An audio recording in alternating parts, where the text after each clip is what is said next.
Welcome to Tool 16. Pinterest is one of the greatest marketing tools for driving traffic to your store.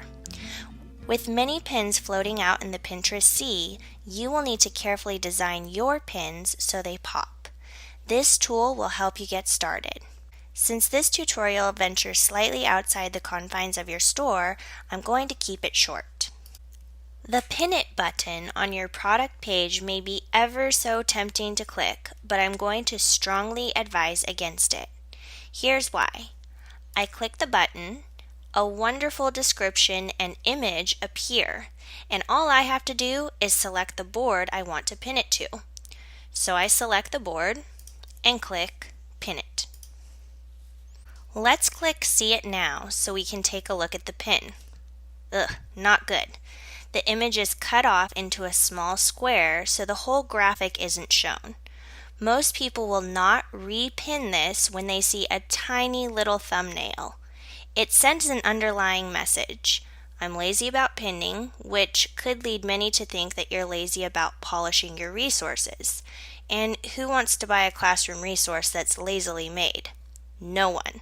Let's avoid that altogether by creating a much more professional pin. To do so, go to Pinterest and find the little plus sign next to your profile photo. It's likely that by the time you're watching this tutorial, this process may have changed slightly because that's how the wonderful world of constantly updated social media sites works. Click that button and then select Upload a Pin. Then click Choose Image. Now, you can infer that you should have an image handy for your upload. You can either design an image, you can learn more about that in Tool 12, or you can use one of the JPEGs from when you saved your resource slides as pictures using PowerPoint. I'm going to pin the cover of my resource.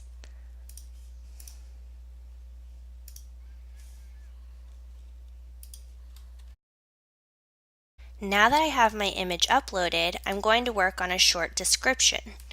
To do so, I'll just head over to my product page and grab a quick blurb that describes what the product is all about. I'll copy from my product page and paste it into the Pinterest description box. I'm going to modify this a bit so it's more suited for a pin. I want it to be to the point and encourage them to either click or repin.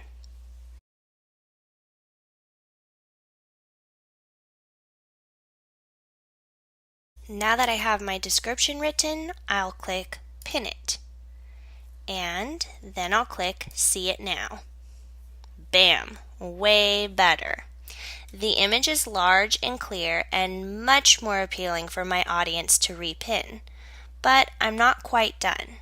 When I click the image, it simply opens a larger version of the image. It doesn't lead the audience to my store. I need to edit the pin again by clicking the pencil so that I can add a direct link to my product page in the source box. I'm going to hop back over to my product page in my store, copy the URL, and then paste that URL in the source box. Finally, I'll save my changes. Now, when I click the image, it heads right to my product page so my audience can easily make a purchase. In my experience with pins, large, clear images make a huge difference, but incorporating photos seems to be the true ticket to success. This means you will need to take a photo of your resource in action, or displayed in a way that can only be shown by printing the resource, setting it up, and snapping a photo. This is especially valuable for resources that aid teachers with organizing their classroom, for game boards, and for sorts or flip books. When teachers see the real deal, it's easier for them to imagine their classroom with your resource in it. Anytime you use the tips presented in Tool 12 to add photos to your resource, opt to pin those photo pages in addition to pinning your title page, so you can get more repins and more visits to your store. As promised, this tutorial was short and sweet because I don't want to step too far into the realm of social marketing. If this tutorial sparked your interest in Pinterest, I have linked a few resources below that will scrape the surface of the loads of data and research surrounding what makes a successful pin. In the last group of tools, the branding tools, I will teach you all about building a strong brand, starting off with tool 17, which is all about creating a brand through your online storefront.